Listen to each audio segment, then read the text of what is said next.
Bleeding in pregnancy is fairly common, and understandably, many people who experience this have a lot of concern about it. We're going to talk a little bit about this today and hopefully help you feel like you know what to do if this should happen to you. My name is Erica Casada. I am a midwife and prenatal provider at Professional Gynecology here in Brooklyn.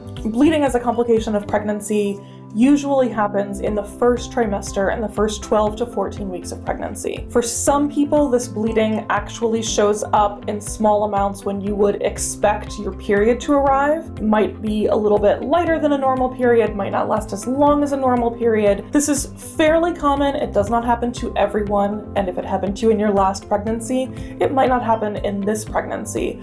But this is called implantation bleeding, and basically just coincidentally, around the time that you would have expected to have a period, that fertilized egg is actually implanting into the wall of the uterus, and that does release a little bit of blood from that uterine lining, which you might see as vaginal bleeding that looks like a normal period. It is not dangerous. It's not a problem. It's also not dangerous if you don't see it. Either one is totally fine. If you're confused about, was that my period? Was that not my period? I know that I'm pregnant, but what was that?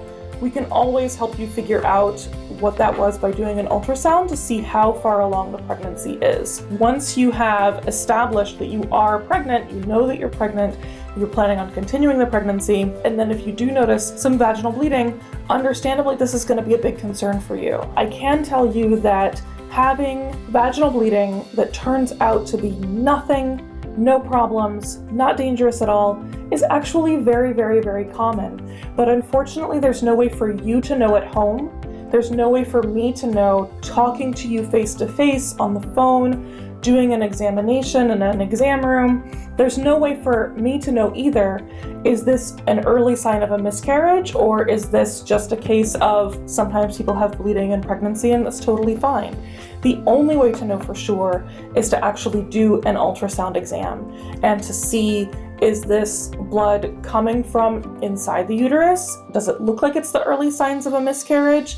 Or is it something that looks like it's totally normal? So I do recommend, if you are experiencing bleeding, especially early in the pregnancy, it's just a very good idea to go ahead and get care as soon as possible, whether that is in clinic, come in here, come to the office, go into urgent care or the emergency room, whatever is going to be easiest and most convenient for you so that you can get that information that you need. You may find, if you do go in and have an ultrasound, they may tell you words that sound very scary. Oh, it looks like there's a small hemorrhage behind the pregnancy. It looks like you have a subchorionic hemorrhage next to the pregnancy.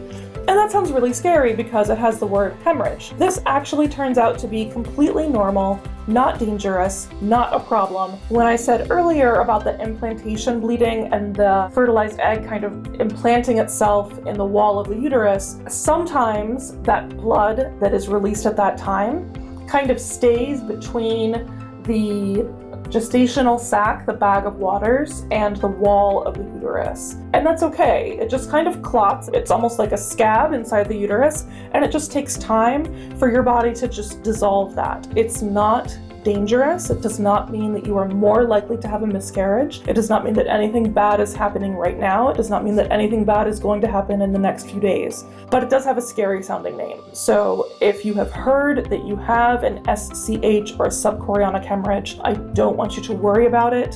It's something that your providers are going to keep an eye on, that we're going to be watching with ultrasound, just to make sure that it diminishes over time. It does take a really, really, really long time, so don't be alarmed if it remains there for a little while. Another thing to keep in mind is that if you do go to the emergency room because you have had vaginal bleeding, in the emergency room you will have probably some blood work done, probably some urine tests done, and definitely an ultrasound.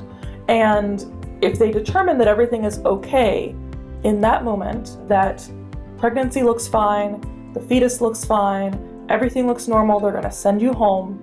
They're going to send you home with paperwork that says that you had a threatened miscarriage or a threatened abortion. And this sounds very scary because it has the word threatened and it has the word miscarriage in it, but this is actually great. This is the best possible diagnosis you can get because it means that you are not having a miscarriage in this moment. You came in because you had suspicion of one. You came in because you had that bleeding. It turned out to be an empty threat. So if you've gotten paperwork that says that you've had a threatened abortion or a threatened miscarriage, that also, I don't want you to worry about that. I don't want you to feel too anxious about that. It just means this is a person who had some bleeding. They came in, we checked them out, and they are okay, and we are sending them home.